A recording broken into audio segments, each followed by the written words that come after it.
Mastering Financial Risk Management, Secrets of Top Companies. Welcome back to the channel.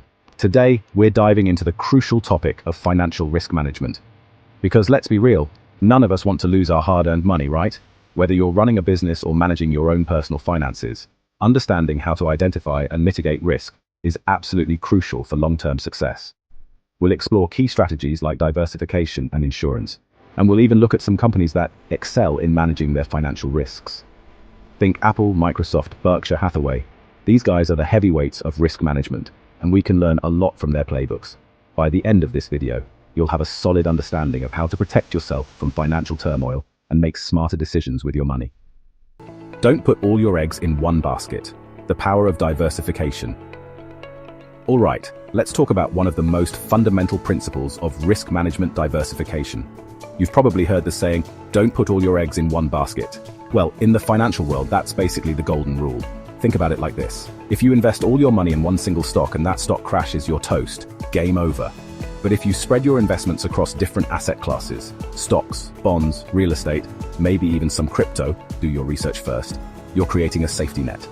That's because when one asset class is down, another might be up. It's all about balancing out the risk. It's like having a diversified breakfast. You wouldn't just eat bacon every day, right? You want some fruit, some yogurt, maybe some oatmeal for good measure. The same goes for your investments. By diversifying your portfolio, you're essentially hedging your bets. You're not putting all your faith in one single company or sector to perform well. And this is something that all the big players do. Look at Warren Buffett and Berkshire Hathaway. They own a massive portfolio of companies across a wide range of industries. That's diversification in action. So, how do you diversify? Well, you can start by investing in low-cost index funds or ETFs that track the broader market. You can also look into different sectors, different countries, and even different investment strategies. Chapter 3. Better safe than sorry: using insurance to mitigate risk. Okay, let's be honest, nobody loves paying for insurance. It's kind of like that gym membership you keep meaning to cancel but never do. But here's the thing. Insurance is one of the most effective tools we have for mitigating financial risk. Think of it as a safety net that catches you if something unexpected happens. Now, there are tons of different types of insurance out there, but the basic principle is always the same. You pay a relatively small premium to protect yourself from a potentially much larger financial loss. Let's say you're a homeowner. You wouldn't dream of going without homeowners insurance, right? Because if a fire, flood, or some other disaster strikes, you could be on the hook for hundreds of thousands of dollars in damages. Insurance takes on that risk for you. And it's not just about physical assets either.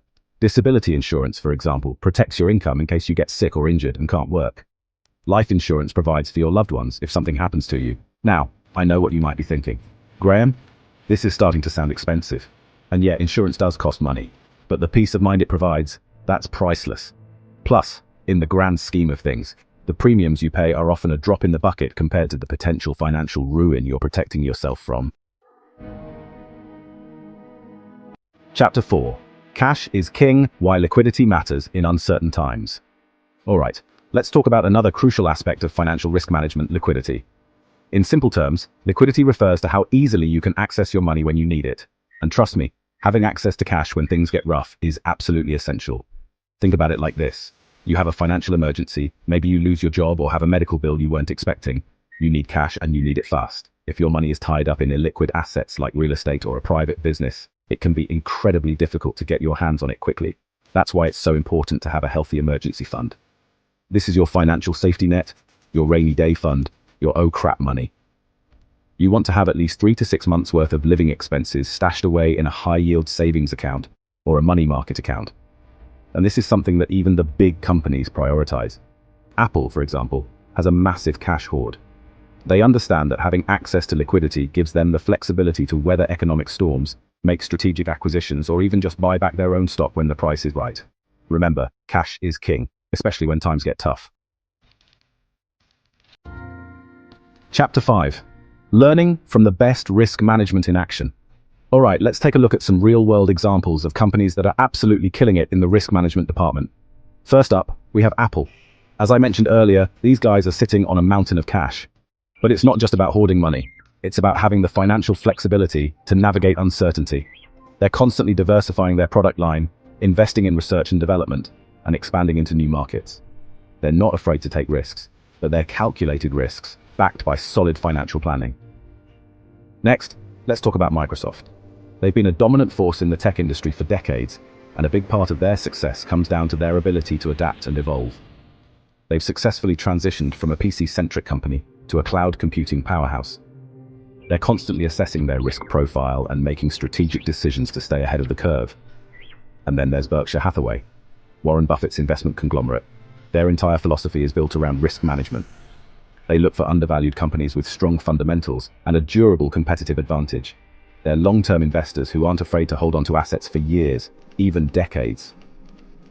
The key takeaway here is that these companies are all masters of risk management. They understand that it's not about eliminating risk altogether. It's about identifying, assessing, and mitigating risk to achieve their long-term goals. That's it for today's video on financial risk management. By now, you should have a solid understanding of the key principles and strategies involved in protecting your finances. Remember, it's not about avoiding risk altogether. It's about being smart, being prepared, and making informed decisions. If you found this video helpful, make sure to like, subscribe, and hit the notification bell for more insightful content. And hey, I want to hear from you. Comment below with your thoughts or any questions you have about financial risk management. Let's keep the conversation going.